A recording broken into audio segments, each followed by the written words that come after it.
दोस्तों नमस्कार, मैं Rajnish Kumar PVR aquaculture farm से। कैसी है मेरी पीवीआर एक्वा फैमिली? दोस्तों, अपनी नॉलेज सेशन या जो हम संडे को क्लास करते हैं ऑनलाइन, उससे काफ़ी सारे किसान भाइयों को बेनिफिट होता है। बहुत सारी कॉल्स भी आती हैं। तो मेरी अगेन यही फोकस रहता है कि कैसे भी करके रीच बढ़ाई जाए, जो न्यू बिगनर है उसकी क्रॉप अच्छी निकले, और उसी के लिए वो मैं सेशन करता रहता हूँ।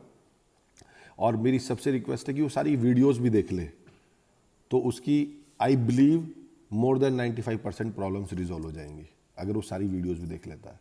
दोस्तों, आज हम इस वीडियो के माध्यम से मैं आपको बात करने वाला हूँ H2S, हाइड्रोजन सल्फाइड। जैसे आपकी मीथेन बन जाती है, अमोनिया बन जाती है, ऐसी एक हाइड्रोजन सल्फाइड गैस भी है जो बहुत ही डेंजरस है।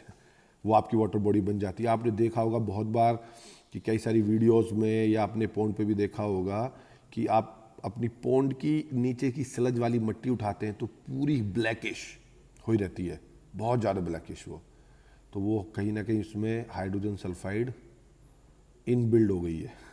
तो वो ये बहुत काली हो जाती है, एकदम जिसे कीचड़ बोलेंगे, उस टाइप से हो रही हो तो वो हाइड्रोजन सल्फाइड। अब हाइड्रोजन सल्फाइड अगर आपकी वाटर बॉडी में बन रही है तो वो क्या क्या करती है? वो बहुत ही साइलेंट किलर है आपकी वाटर बॉडी के लिए। आपकी कॉस्ट ऑफ प्रोडक्शन बढ़ा देगी, सर्वाइवल रेट घटा देगी, डेली ग्रोथ रेट घटा देगी, आपका फीड कन्वर्जन रेशियो इंक्रीज कर देगी। हाइड्रोजन सल्फाइड इतनी डेंजर है कि 100 टाइम्स मोर टॉक्सिक है देन अमोनिया और 1000 टाइम्स मोर टॉक्सिक है देन नाइट्राइट। अब आप उसकी इंटेंसिटी समझ सकते हैं वो कितनी डेंजर है। वो बनती क्यों है? उसका मेन, हाइड्रोजन सल्फाइड जनरेट होने का मेन कारण क्या है कि जो सल्फेट कंज्यूमिंग बैक्टीरिया रहते हैं वो आपके ऑर्गेनिक मैटर को डाइजेस्ट कर लेते हैं इन anaerobic conditions. Sulphate consuming bacteria जो रहते हैं वो आपके ऑर्गेनिक मैटर जो नीचे इकट्ठा हो रहा था उसको कंज्यूम कर लेते हैं जब ऑक्सीजन की कमी हो जाती है। तो मेन रीजन ऑक्सीजन कम होना, हाइड्रोजन सल्फाइड का पैदा होना, ये एक मेन कोरिलेशन बनता है मोटा मोटा। इसलिए वाटर बॉडी में ऑक्सीजन ऊपर नहीं, वो नीचे तक भी आपका एक्सेसिव ऑक्सीजन होना चाहिए। ऑक्सीजन कम होने के कारण ही आपकी मोर्टेलिटी जो एकदम मास मोर्टेलिटी ऑब्जर्व होती है, आपके वाटर पैरामीटर डिस्टर्ब होते हैं। पानी की अपनी केमिस्ट्री है, पानी की अपनी दुनिया है, पानी का अपना गैलेक्सी है, अपना प्लेनेट है। तो पानी में इतनी सारी चीज़ें चलती रहती है, हमें पता ही नहीं चलता। जो हम time to time mineral mixture pond में ऐड करते हैं उसकी भी बड़ी इंपॉर्टेंस होती है। जो प्लांट्स कंज्यूम करें, फोटोसिंथेसिस होते रहे, ऑक्सीजन रिच रहे। तो दोस्तों, हर एक इंपॉर्टेंट पैरामीटर की कहीं ना कहीं कोई कोरिलेशन है किसी ना किसी पैरामीटर के साथ। आप ये बिल्कुल मत सोचिए कि आपने मिनरल मिक्सचर ऐड करा तो ये हमारी कॉस्ट ख़राब हो गई है, हमने एरिएटर लगाया तो कॉस्ट ख़राब हो गई है, हमने बॉटम फीडर नहीं डाले तो कॉस्ट ख़राब हो गई है। ये बड़ी रिसर्च के बाद ये सारे कंक्लूजन्स निकले हैं। तो हाइड्रोजन सल्फाइड, हमारे पास जो हाइड्रोजन सल्फाइड कंज्यूमिंग बैक्टीरिया है उसको हमें देखना पड़ेगा कि वो सही है नहीं है। तो उसके लिए रेगुलर हम ऑक्सीजन रिच रखें अपनी वाटर बॉडी को। अगर ऑक्सीजन रिच नहीं रखेंगे तो ये प्रॉब्लम हमें आएगी। और मैंने इसकी टॉक्सिसिटी के बारे में आपको बता ही दिया।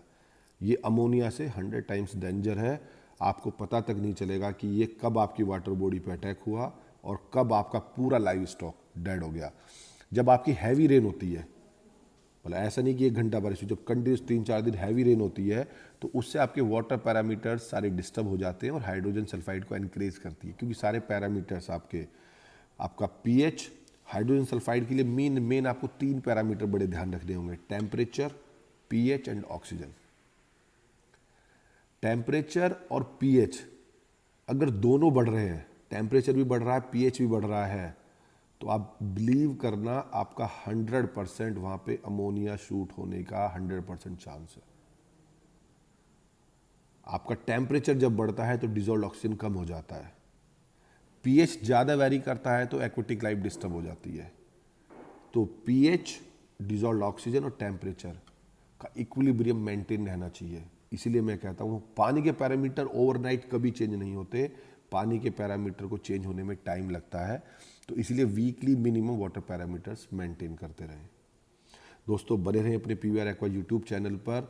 और छोटी से छोटी मेरी कोशिश रहती है कि आपको वो इन्फॉर्मेशन शेयर करूं, वो इन्फॉर्मेशन आपको मैं दूं कि जो अपने कोई ना कोई किसान भाई। और ये जो गैस है ज़्यादातर आपके जो विलेज पॉन्ड हैं जो 2 से 3 डिकेड से कभी साफ़ नहीं हुए हैं वहाँ बनेगी। प्राइवेट फार्म्स पे कभी ये प्रॉब्लम फेस नहीं करी गई है।